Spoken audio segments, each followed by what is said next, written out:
Go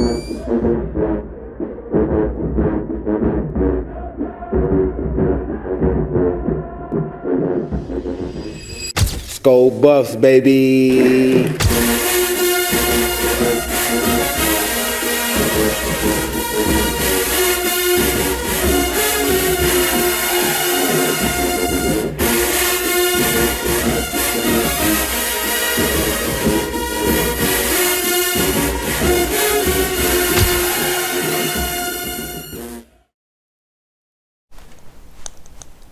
The Colorado Buffaloes are back home from another road trip against a top team in the Big 12 in TCU, coming up just short once again, but now they're back in Folsom with a ranked test ahead of them. I'm Liam Howard alongside Leo Rivera, Mia Driscoll, and Shane Holcomb. You're watching ScoBuff Sports Football Live. The Buffaloes taking on Iowa State this week. But first, we're going to look back at last week, the game against TCU. In the loss, Mia, who or what disappointed you in this game? You know, I'm going to take the obvious one here. I'm going to go Caden Salter. Not only 3 interceptions in the first half, but he's playing essentially in front of a home crowd. You know, he's from Texas. He's back there visiting. He's got the fan base there. And I just think that that's where he has really let us down, is when he needs to be in those critical moments. You know, when your first pass attempt is an interception, you lose the guys on the sideline. You lose the confidence of your teammates, and you lose the fans behind you. I think that, you know, that's where we're losing him, and that's where we're losing games. And so that's who let me down here. Well, Mia, I'll pick up where you left off, right? For me as well, it's see you turn the ball over, guys, in prime positions, right? You mentioned the first interception of the game. There were 3 of those in the first half. The last one being on the 2-yard line where you usually want to score some points, guys. Let me kind of give you an analogy on what this CU team reminds me of right now. It's like one of those good restaurants, right? Everyone's giving it rave reviews online. It looks flashy on social media. You get there, though, and the food isn't that great, and you leave it with a pretty bad aftertaste. That's what this football team looks like right now. For me, it's the consecutive weeks with a blown 14-point lead. When you jump out of the team, you get to these fast starts and fail to finish and go scoreless and yet again half the quarters in a football game.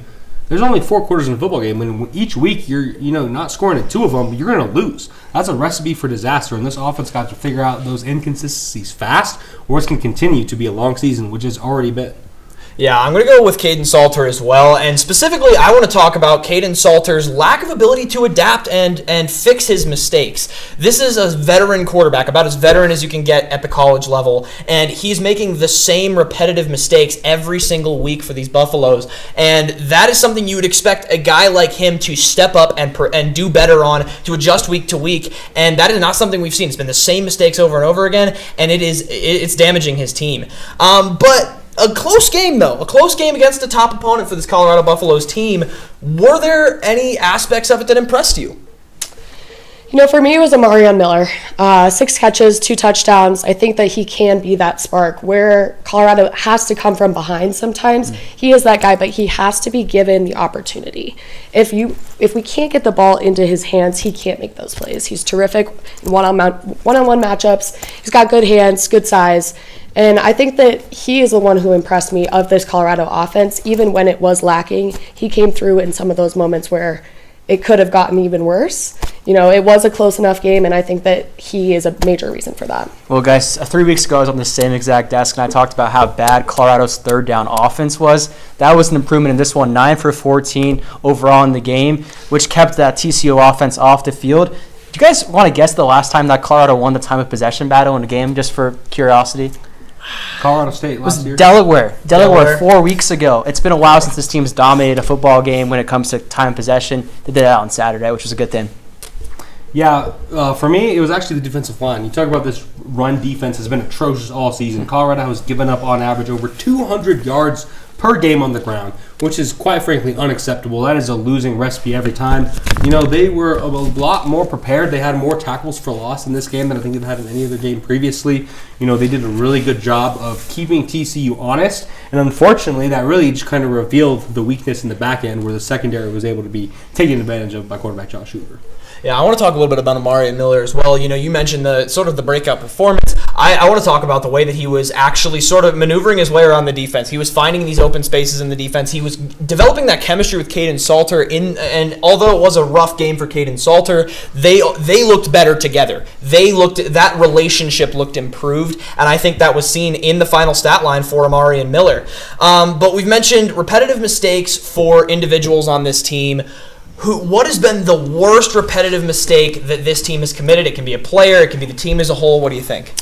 I think an incredible statistic is that Colorado has already matched their defensive pass interference penalties from the entire 2024 season with 7 so far. That puts them on track for 17 this season. That's unacceptable. It's in crucial plays. These are not 5-yard holding penalties. These are 15, 20 yards. These are in the red zone. These are making a huge difference, and it's a lack of consistency across the board. It's not just one guy that is getting those penalties time after time. This is a lack of discipline by the Colorado defense that we are seeing game after game early on in the season. That's not sustainable. If you want to turn the season around, that's got to stop. I like how you bring those stats into it because I'm going to do the same thing.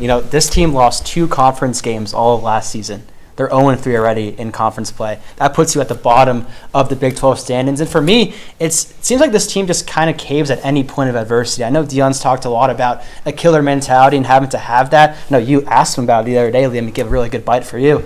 And I think he's right? I mean, when it comes to shove, when push comes to shove, this team, starts out, pretty hot the past couple weeks. They hit some adversity. They don't seem to know how to respond to that. And for me, that's a mentality issue, not a talent issue, guys. Yeah, I think when I analyze this team, it's the off-script plays. When this offense comes out and they have a plan and, are ready to face the first front and look that the defense gives them, they're pretty phenomenal. They've been able to come out and, other than the interception that kind of derailed that first drive, when they come back, got to the 14-0 lead. But then defenses adjust.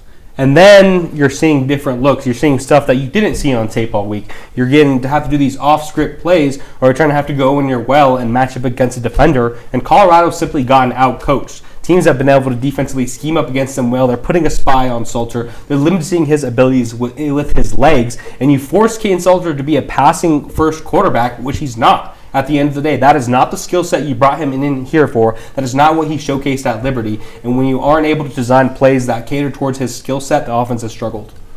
Yeah, and you mentioned this earlier, and it also sort of ties into what you just said, but the inability to finish games for this team. And I think that really starts at halftime. That starts in the locker room. You mentioned them being out-coached, and that has looked especially the case in the second half. The first half, this team's hung in there. This team has overperformed. This team has outscored their opponents in the first half, but in the second half, they go into the locker room and they don't make halftime adjustments. I'm not sure what they do in there, but I look at the BYU a lot of game. orange slices. Yeah.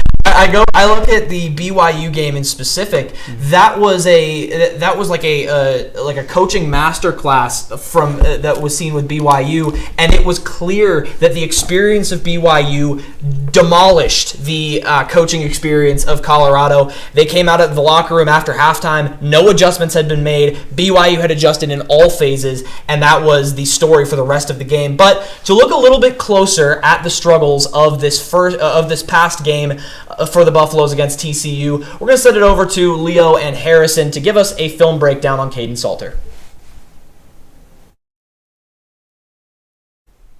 What's up, guys? I'm Harrison Simeon, joined by Leo Rivera IV, and it's time once again for Buffs Film Review, as Caden Salter had his worst game as a Colorado Buffalo against the TCU Horned Frogs, and he had 3 first-half interceptions that very much contributed to it, and we're going to break them all down. So we're going to start on the opening drive of Colorado's day, and it's going to be 20 personnel, which means 2 running backs, 1 little flare going out to Salter's right, 2 receivers to his left, 1 up top.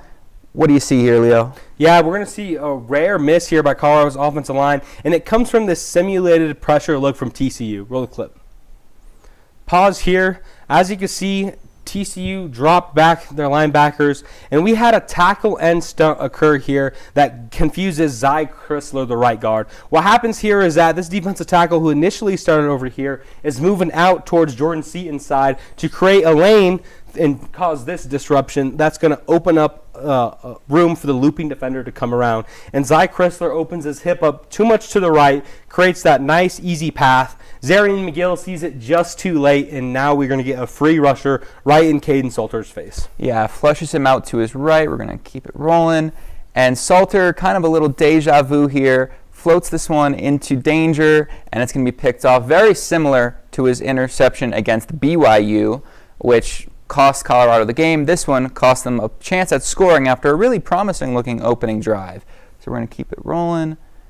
And we got second play where we have, once again, a little bunt close formation. But this time, it's going to be a protection that really helps out Salter, and it's really on him this time. Yeah, here you're having a down block look. All the offensive linemen are going to go to your left. You're simulating run, and then you're having designed rollout for Caden Salter. As you can see, great protection for the Colorado's offensive line. They did a great job of freezing these linebackers. As you can see, feet planted. These guys aren't going anywhere based upon the offensive lineman's movement. Yeah, and they froze the defensive line, too. Salter's very freely rolling out to his right. But he has a guy in Omarion Miller right up there. But instead of possibly floating one over the top, which you'd like to see in a sideline situation where you can put it in where only your receiver can get it or it's an incomplete pass, Salter tries to do a little too much, goes with a sidearm throw, and that, with the traffic downfield, a lower football is going to create more chaos in the process, and that defensive back makes a leaping interception that stunted Colorado's offensive movement in the first half once again. It was a phenomenal play by the defensive back, but one that could have been avoided if Salter simply just set his feet and made that decision earlier, Harrison. You saw Salter made a quick pump where he thought about winding up the pass and letting it go, and he hesitated. That brief, hesitation gave the DB a chance to get in position and make that phenomenal play. Yeah, it's razor-thin margins. It was razor-thin margins this past weekend, and we saw it on all three of those interceptions. And in a very tight situation here, Colorado's going down to the field, going down, trying to score before the first half's over. And we have a very well-designed play, but what do you see? Yeah, if you look here, you're going to get two curls in the early goal line stages of this route. But one thing that Caden Salter is doing, his eyes never move. He is staring down Omarion Miller this entire time, and there is no question on where he's wanting to go with this football. Yeah, and he had Zach Atkins if he just set his feet, looked around a little bit earlier. I know it's a quick hitter, but when it's a quick hitter, you have to get that ball out immediately, and instead gets it tipped up in the air and costs Colorado a chance of 7 points. That's a 7-point swing interception, and it was really tough for Caden Salter to just not be a day late, a dollar short. It was overall a really rough half, and while he made things a little bit better in the second half, the consistency has been extremely lacking for Colorado's quarterback. Back to you guys at the desk.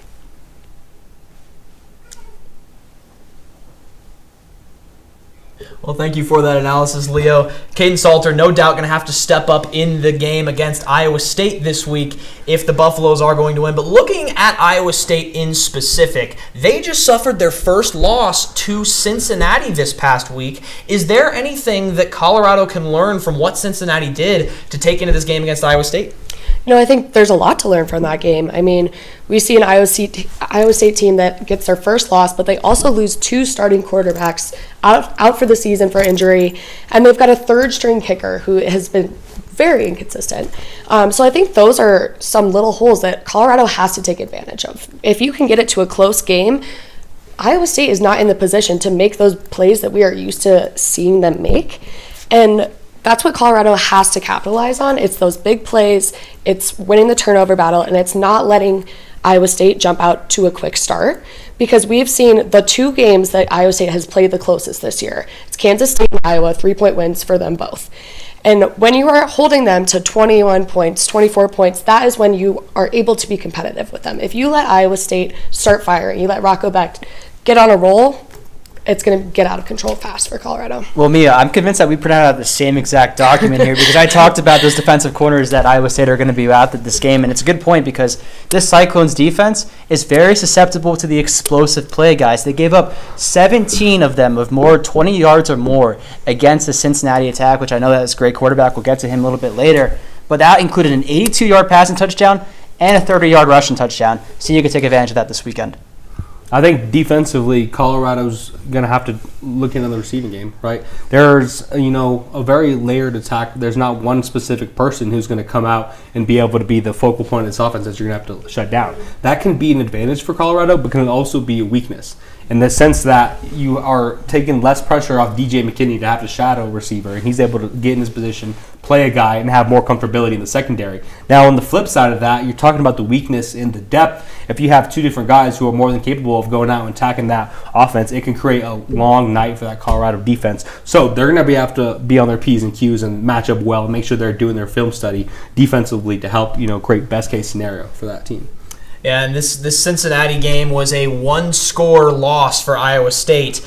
But had you watched just the first half, you would not have expected that. Cincinnati came out of the gates hot and, most importantly, played incredible first-half defense. Even though that it fell off towards the end of the game, and that's when Iowa State was able to pick it back up and make that a close game, if you shut down an offense for an entire half of a football game, you're going to win most of the time. And if Colorado can replicate that and then find a way to keep it consistent, that ties back into those halftime adjustments that we talked about. Finding a way to keep that consistent and bring that for a full 4 quarters, that's going to put them in an incredibly advantageous situation. They got to look at attacking the same spots on that Iowa State offense that Cincinnati did with their defense. But we're going to look at one of the key, pretty much the key guy in that offense, Rocco Becht.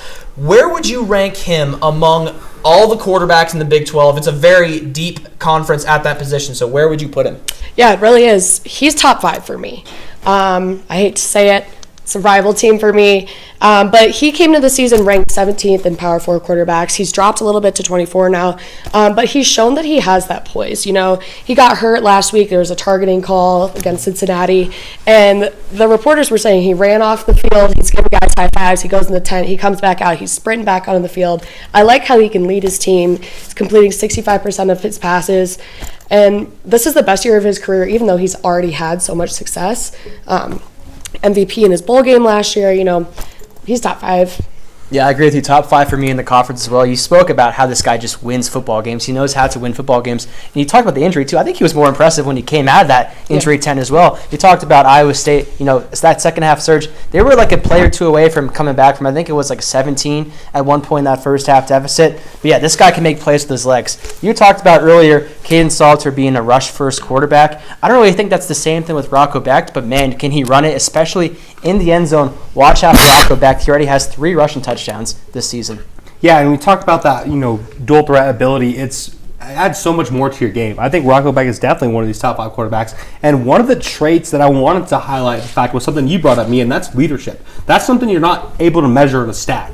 But damn, when you have players on the sideline who nod their head and know when push comes to shove, you got a quarterback who's going to go out there and sling it and put his all and give everything he's got to lead this team to victory. It gets you motivated. It gets you hot, and it gets you wanting to play for that fellow. And I think that's something you have to count into the fact of when you talk about this team, when you talk about the leadership he brings, because that is something that's not going to be measured on paper. I like Rocco Becht. I think he is a good quarterback, but I think when you're in a conference like the Big 12, to me personally, I wouldn't put him in that top 5 range. I'd put him more in the lower top 10, if I'm being honest. I kind of agree with you. I think that Rocco Becht is a little bit overrated at times, and I think the main way to look at that is what the NFL scouts have been saying about this guy. They're not very excited about Rocco Becht at Iowa State, and I think that he benefits from a good offensive scheme. I think that his accuracy struggles have come in bunches. Overall on the season, not that it hasn't been that terrible for him. He's been a solidly accurate quarterback, but when he gets into a rut, it can be infectious for the rest of his game, and that's not a good look for him. And I think that it's something that can be exploited. One of the games I look at in specific when I talk about his sloppiness at times is that game in Dublin against Kansas State. Obviously, Kansas State is the king of sloppy football games in the Big 12, sure. But Rocco Becht brought quite a bit of his own, and I think that was on display there, but do you think that the Ireland curse, we've seen it affect Kansas State, is it getting to Iowa State too? I think that might be an overreaction. I think that they've just lost their first game, and I think that they have a really good shot to bounce back the rest of the season. They don't have a tough schedule by any means. Kansas State is who I actually see it affecting more. I think that Iowa State is in a good position. Matt Campbell is at the helm of that offense, and he's won 16 of his last 21 games coaching. He's got, like you said, a great offensive scheme, and I think that the Ireland curse is kind of, tried to get his claws into Iowa State, but I think they're just out of reach as of right now. Yeah, I mean, this loss, right, was 5 weeks removed from that Ireland game, right? And you talked about, yes, that game was sloppy for Rocco Becht, but last time I checked, he won that game as well. So you talk about leading the team to victories. He did that in a tight, sloppy game in Dublin. And I think, honestly, going there and coming back and performing that they have, a win against Iowa on their home field, which they haven't done, by the way, for a while, beating that team on their home field, and also just their play since then, I think, has been impressive for me. I know early in the season, the Kansas State game was pretty sloppy, but this team, guys, is still 5-1. They've got a dominant win against a good Arizona team, in my opinion. I think a slept-on Arizona team. I still expect them to be in that conference championship race come November because, like you said, Mia, this team knows how to win games. I think it's very interesting when you talk about the shape of Iowa State and what they're able to present, right? Because looking down the line, this team had the expectation to be able to be those ones competing late down the line in the Big 12. Now, ultimately, when you look at Ireland, that was so long ago, and I honestly kind of thought it was the reverse. I thought it was a stepping stone to propel them into the season. When you get a victory, on the road, it really riles up your team because it's like, hey, guys, we were able to go across the country and play football at a random time and still get the victory. Why can't we do this at home? Why can't we do this when we have the circumstances in our favor? But, again, 5 weeks removed, I think it's, a long shot to be talking about Ireland still. I think as well. I think that they are out of the. I think they're out of the clutches of the Ireland curse, which is it's a weird sort of phenomenon over the last few years. It's affected many teams differently. Some teams have been completely unaffected, but then there's the likes of Kansas State, Florida State, who have gone over there and it's derailed their entire season. Iowa State, I think, has been held back a little bit by it. I think that throws off your routine, having to adjust that early in the season to something like that. They've only won one of their FBS games by more than one score, so I think that that's something that Iowa State would like to improve on. I think they believe that they're a better team than that, and you could attribute it to that Ireland curse, but I agree with you. I think it is pretty far removed to really be affecting them at this point, unless you're Kansas State, who maybe or maybe not. They're winning some football games. They're starting to win football games. We'll get to them a little bit more later. We're going to dive into our Big 12 review here. They will be a part of that. But first off, let's start with Cincinnati. We mentioned them a little bit earlier, and that team defeating this Iowa State team, a large part of that is their star quarterback, Brendan Sorsby. Where do you rank him among the Big 12? He's at the top of the list for me. For me, as we talked about earlier, it's that leadership, Leo. You mentioned the quarterback, you can have all the numbers, but you have to bring the wins. For me to consider you to be the best in your conference, and right now he's doing that, especially against a highly ranked Iowa State team, another competitive quarterback that they've always said, to be the best, you've got to beat the best. He has done that with the other Big 12 quarterbacks thus far. You look at Jalen Daniels for Kansas. He got the win against him. And you also look at Rocco Becht. So I think for me, he's got an 87.6 quarterback rating, leading the Big 12, 66% completion percentage. And for me, he has only thrown one interception this year in week 1. He is only getting better as of right now.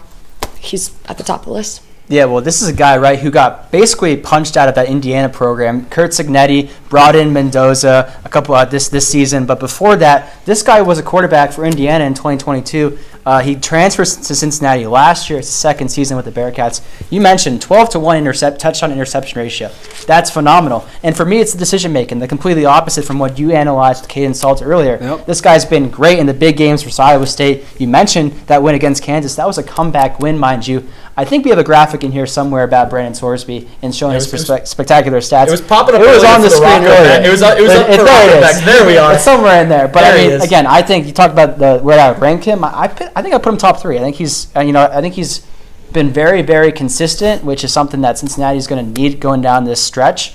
But again, I'm really impressed with him because here's a guy also that, again, was pretty much denied the opportunity to play football at Indiana, came to Cincinnati, and has improved since last season as well. Yeah, he's definitely amongst one of the best quarterbacks in this conference, and I definitely would put him above someone like a Rocco Becht, who I like you said, see more as a middle of the pack quarterback. But what makes him so impressive is the off season he had in Cincinnati to be able to continue to build upon what he started last year. You saw glimpses and flashes of the Cincinnati team being able to showcase explosion, being able to showcase potential at times. They weren't able to put it all together all the time. some teams are able to figure them out, and ultimately their defense just gave up too much points. Now you're getting to a point where Sorsby's comfortable in these shootouts. He's comfortable going and slinging, having to put up 30 points to go out and get the W. And that's just what's been working to Cincinnati. It's not a traditional method to come out and be successful, but when you're riding the hot hand of your quarterback and it works, you got to be happy with the outcome. This right here is a guy that I would put in that top 5. And the unique thing about him and the thing that makes him so special is it's not just one specific skill that is elevating him above the rest. He's doing everything for this offense. We've mentioned it in the past on a few previous episodes. He obviously, the 1,200 pass yards, 12 touchdowns to 1 interception. You look at his rushing ability as well. He led the team in rushing for a good portion of this season as well. This guy has been making everything work for the Cincinnati offense, and they're knocking on the door of a top 25 bid right now, largely because of him. So definitely in my top 5 as far as the Big 12 is concerned. Looking at another team this is another team similar to Iowa State that just suffered their first loss on the season. That's Houston. They fell to Texas Tech. Now, what is their outlook for the rest of the season with that being their first real test? Houston is a team that has come out and surprised me so far this season, and they're actually someone that I think that with their schedule, as we can look at going forward, they've got a potential to get 8 wins. 8-4 is what their ceiling, I think.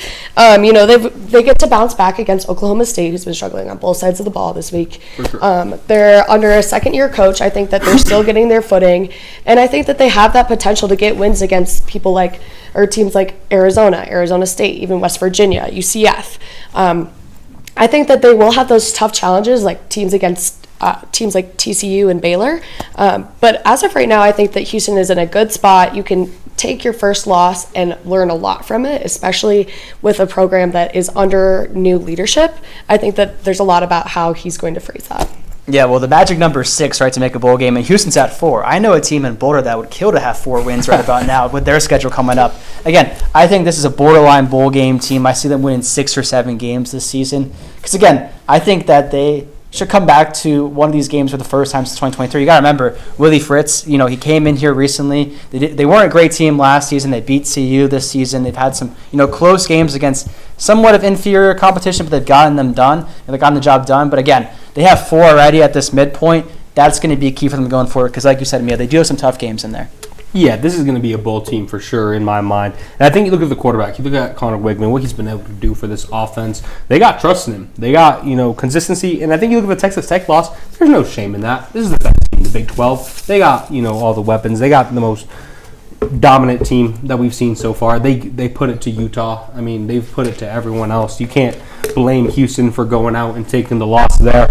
Now, I think that one, you do got to go in and look yourself in the mirror a little bit. Getting out physical is never a good thing. But I think overall this team is good enough that they're going to be able to propel off this loss and find the 2 wins necessary to go and have a good time at a bowl game. Yeah, I'm right there with you. I think that they sneak into a bowl game, in my opinion. I don't think that they're winning any impressive games necessarily for the rest of their schedule. I see them certainly beating Oklahoma State. I would take them over West Virginia as well. Easily. And UCF, I would also say that they are the better team in that matchup. But UCF has surprised some teams. I think that'll be a great game towards the end of their season. But I think that Houston I think it's going to overall be a downhill slope from the high that they've started on for this season. I think that they maybe see those 2 wins along the rest of the season, but I do think that some of these games against their tougher opponents could get a little bit ugly. I'm not super high on this team. I think they have played some weaker opponents to this point, but they have looked good in those games. Like you mentioned, they've won the games they're supposed to win. They've done their job, so it's up to if they can continue to do that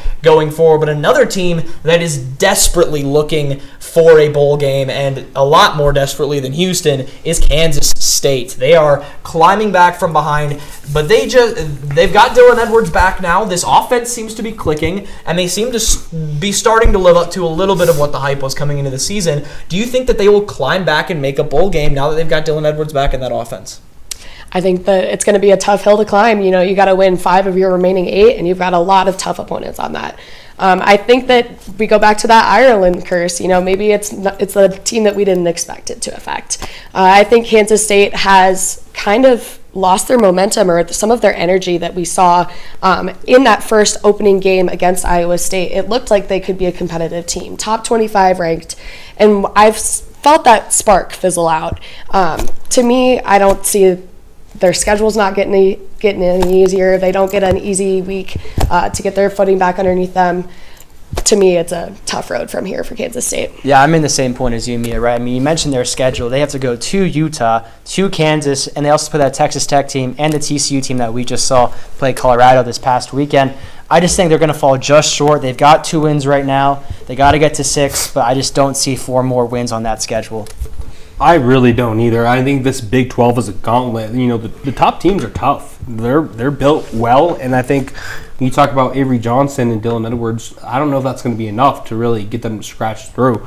And this team has shown, obviously, they have the weapons to get it done. They could win. They were supposed to be. You had them as your Big 12 winner, Liam Howard. Let's remind the people that. But, you know, with that being said, I think it's going to be really, really hard for them to get to 6, and I just don't see it happening. Yeah, I think that I'm right there with you, and I think that mainly, like Dylan Edwards in this offense, they're going to be great. I think that they are going to score points, but I think that defense is a serious concern right now. They can't stop a clock to this point in the season, and now they got to stop, like you said, TCU, Kansas, Texas Tech, Utah. Those are high-powered offenses. 4 losses in my opinion. That's exactly what I'm seeing. Well, you know, I'm getting there. I think that if they are going to make their way to a bowl game, it's worth noting. I think it'll probably come down to that last game against Colorado. So we will we'll be covering that game pretty closely, and that could potentially, if they're in that position, I think that would be the one that has to get them over the hump. But now moving on to our pick'ems for the week, we're going to look around the Big 12 and pick who we think is winning this weekend. Starting off with the UCF taking on Cincinnati, and the first game is going to be at Cincinnati.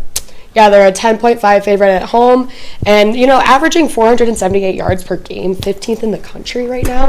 I just don't see that UCF is going to be able to put up that much of a fight, especially coming off of such a strong win against Iowa State. I've got Cincinnati here at least by 2 scores. Well, one of my favorite AP style formatting, guys, is when you see those parentheses and it has the RV next to it, that's next to Cincinnati's name. Now, they're getting votes in the AP poll. I think after this one and a dominant fashion win, they're going to be in that AP poll next weekend. I got them by 21. I think UCF's a solid squad, but the difference here is they're going on the road. The last time they went on the road, they lost to that Kansas State team who's been struggling. I think that continues here. The Bearcats have all the momentum in the world. I think they get this one done pretty easily. Yeah, this is, of course, a conference game, though, and you can't overlook any opponent. And UCF specifically with Scott Frost, they've shown they've been able to be a little tricky, right? They're not going to be an easy out by any means. But that being said, this offensive firepower is just a lot, right? Especially UCF, they've struggled, you know, defensively towards the end, especially when their offense isn't able to put points. Much like the Colorado Buffaloes, right? Strong early, but when you're out there for so long, you're going to break. And I think the Cincinnati Bearcats are going to break the UCF Knights. Yeah, I think I'm right there with you. I think that this is going to be a Brendan Sorsby masterclass. This is the type of defense that he has had his successes against. This matches up really well for him, and I think he's licking his chops going into this game. This is exciting for him, and I dare say he could move his way into the Heisman conversation with the type of performance I'm expecting him to have in this game. Give me Cincinnati over UCF. But then we're moving on to a team we just got done talking about, Kansas State taking on TCU. Who do you got? I've got TCU here. As we said, Kansas State kind of on a downward slope right now. TCU coming off of a strong conference win. I think that they just build on this. I think it'll be about a 21-point differential in favor of TCU right now. And I think that this is an example of the games that Kansas State, we expected them to win at the beginning of the season, and now it's easy to take TCU by a landslide. Well, I think TCU, they hit some adversity in that loss to Arizona State a few weeks ago, guys, but they've been really good since then, right? They're looking for this conference win. This is a team that they have one of the best quarterbacks in the country in the Big 12 in Josh Hoover. And I think that they're still realistically in contention. They can put a couple wins together to compete for the Big 12 conference. This is the game, though, they have to win in Manhattan. I think they do win it as well. Sorry. Yeah, you know, I look at this one, and I'm actually kind of torn because this TCU team really hasn't shown anything extraordinary to make you believe that they're going to be a juggernaut and come out and just walk through Kansas State. That being said, I do believe they are the better team, but I don't think this one's going to be as, you know, wide open as you maybe anticipate, me and Shane. I think that, you know, Kansas State definitely has the possibility to come out and get a victory even. But overall, Josh Hoover and company, they've been taking care of business. They found a way to win, and ultimately that's something Kansas State hasn't done. They found ways to lose. Give me TCU. Yeah, TCU's defense has struggled to stop the run to this point, and that's Kansas State's strong suit. So I think that there will be some contention there, and that's where Kansas State's going to make their money. But overall, I think that when you look at this Kansas State defense and what they have to face now in this TCU offense, that offense is high-flying. That offense is going to score a lot of points in Manhattan, Kansas. And I'm going to go ahead and take TCU, picking up the win in the Little Apple. Next up, looking at number 9, Texas Tech, taking on the Kansas Jayhawks. Who do you got? We've got Texas Tech breaking into the top 10. I think that they've got a lot of momentum right now, and I think that this is a game that they are only going to build on this. I see them scoring a lot. I see them scoring quickly, and I don't see Kansas being able to keep up. I think that Texas Tech is going to run away with it, especially in their home environment, which we've seen can be very hostile and can shake teams right now. I think this will be a good conference win for Texas Tech. Well, first of all, I want to give a shout out to the graphics department here because I think that new logo was announced just today. Yes, I think it's already in the right now. scorebook. He got the logo today. That's pretty awesome work, in my opinion. To That shout out to the is. control room in there first. But listen, Texas Tech is just too powerful for this Kansas team, right? I will say, though, potential look-ahead spot. They go to Arizona State next week. They could be looking forward to that game, which could be a conference championship preview. We'll get to that a little bit later, maybe. But again, the Red Raiders, I think they're going to pull away in this one, 35-24. I like Jalen Daniels a lot. He's got the best quarterback passer rating, mind you, in the Big 12 this season. But when it comes to the big game performances, I just haven't quite seen seen those wins out of here yet. If this game was in Kansas, maybe it's a different discussion, but I don't see Texas Tech losing in Lubbock, guys. Let them tortillas fly because the Red Raiders are going to have no issue taking care of the Kansas Jayhawks. I think, your guy, Jalen Daniels, is going to do his best effort. And I wouldn't be surprised if it's close in that first half, to be honest with you. I think they're going to have that underdog mentality. And when you get a team that's, has no expectation to win, that's dangerous. When you have, no reason to lose, you're going to go out there and try trick plays. You're going to try everything you possibly can. You're going to try to stir it up and play, dare I say, a little dirty to try to anger Texas Tech a little bit and try to find your advantage. If you're the Red Raiders, you got to stay calm. Can't make any mental mistakes. Go home. Handle your business. Yeah, I want to talk about Jalen Daniels, of course, but I think that he's I think he's going to have a great game. But the issue is that offensive line has struggled around him, and he has been running for his life this season. If you watch Kansas games, he only has taken 5 sacks on the year. But if you sit down and watch some tape, this dude is fleeing for his life in that backfield. And Texas Tech brings a nasty pass rush that is going to carve up that offensive line. I wouldn't be shocked if we see that number doubled by the end of this game. 5 sacks does not seem completely out of the picture for what Texas Tech is going to bring against Kansas. I'm going to go ahead and take the Red Raiders at home. But then we move on to a really interesting matchup. We got Arizona taking on number 18 BYU. Who do you got winning this one? I've got BYU in this one. I think that maybe they've got a little fire under them after, there was a lot of criticism around the Colorado game, some offensive chants that Colorado was fined for, and I think maybe we can see the Cougars kind of build on that and, take it on the chin and take that win over Arizona. I mean, I can see it happening, and I think it'll be closer than maybe some of our other conference matchups that we're going to see this weekend. I think it'll be maybe a margin of 10, but in favor of BYU, ranked 18th.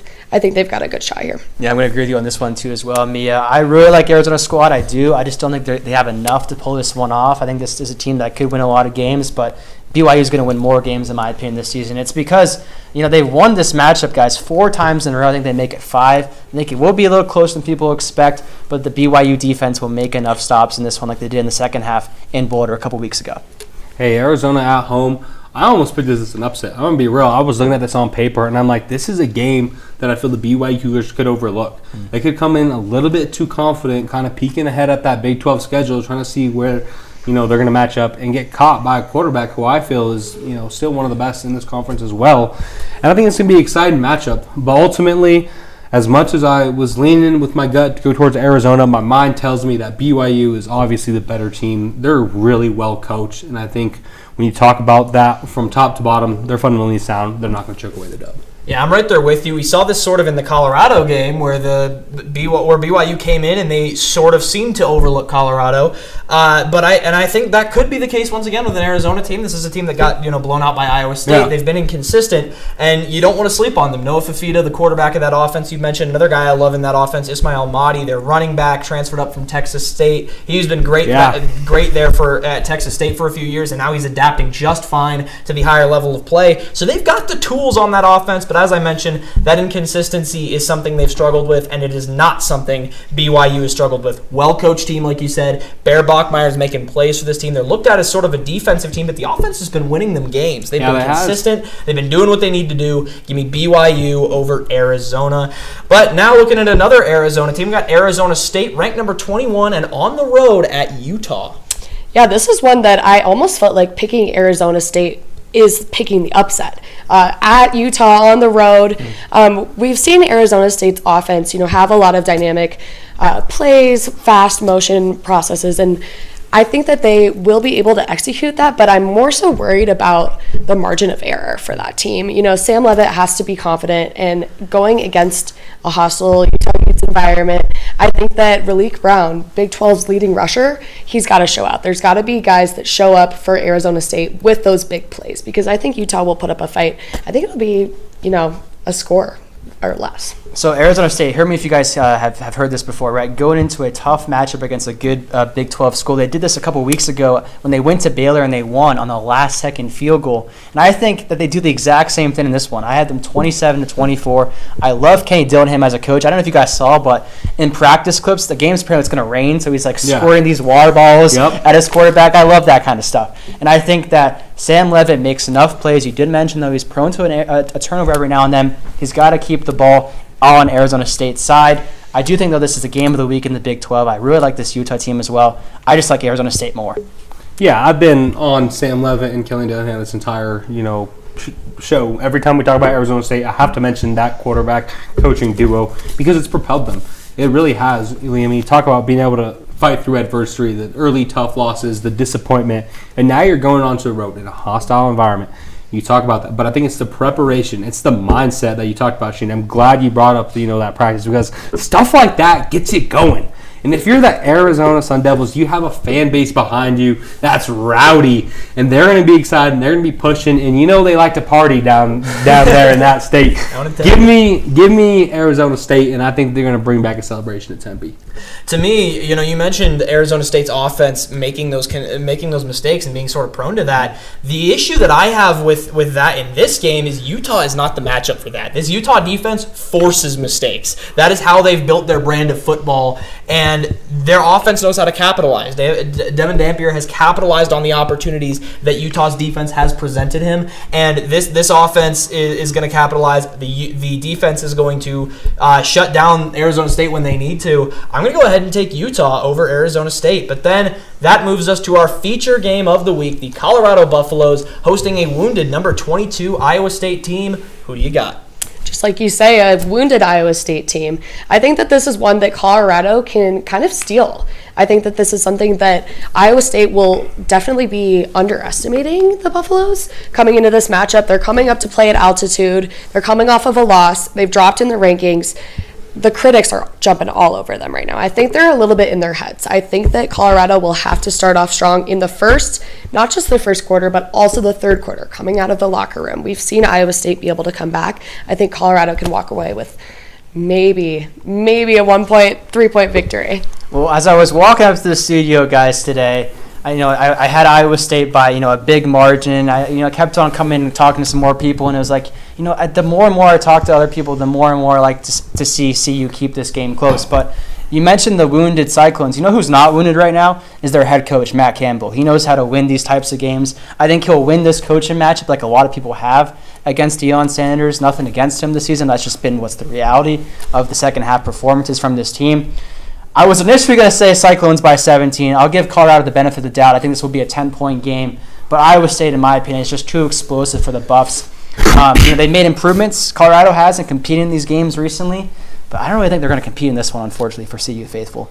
Yeah, when I look at this, it's an afternoon game. All right, 1:30 p.m. Mountain Time. Those have been favorable for Deion Sanders and the Colorado Buffaloes. Not only that, you're at home. And you're in basically a do-or-die position for your season. Because I think if the Colorado Buffaloes lose this game, Caden Salter's done at quarterback. There is no actual reason you can come out and tell the world that you are not going to play the true freshman Julian Juju Lewis, who has been waiting, who you have talked about this entire offseason. So this game is going to be the deciding factor in that. That being said, I think Caden Salter is going to do his absolute best to figure it out and not, turn the ball over and come and get this victory. Because I think he realizes if he don't, his time at quarterback is on the line. Colorado is over. And I think, with that being said, with that mindset, the blood clots, I think the players are going to be more riled up for Deion Sanders this week. They're going to see the way the media has talked about their coach. They're going to see the way that he's had to fight through this adversity, and that's going to be the rallying cry for them to come out and find a way to win, even though Iowa State is clearly the better team. Yeah, you mentioned this is Caden Salter's make or break game. It really is. This is the end of the line for him. This is the end of the line for his career. He's got to put it on the field and play well against this Iowa State team. And he's facing a tough Iowa State defense. That's a tall task, facing this Iowa State defense. And I told you a few weeks ago, I was not very high on this Iowa State team early in the season. As if you go back and watch me pick Arkansas State to beat them a few weeks ago, which they almost did, I will ride with that pick. That was a good pick. I think that I told you that if they defeated Arizona, I'd be a believer. They not only defeated them, they stomped them. They did. So I picked them to win against Cincinnati, and they blew it. So you know what? They had one shot. I am hopping off the bandwagon faster than Caden Salter hops out of clean pockets. Give me the Buffs by 1,000,000 over Iowa State with a win at Folsom Field. Thank you all for joining us here on ScoBuff Sports Football Live. I'm Liam Howard alongside Leah Rivera, Mia Driscoll, Shane Holcomb. Reminder, there will be no show next week with Colorado being on a bye, but you heard it here first.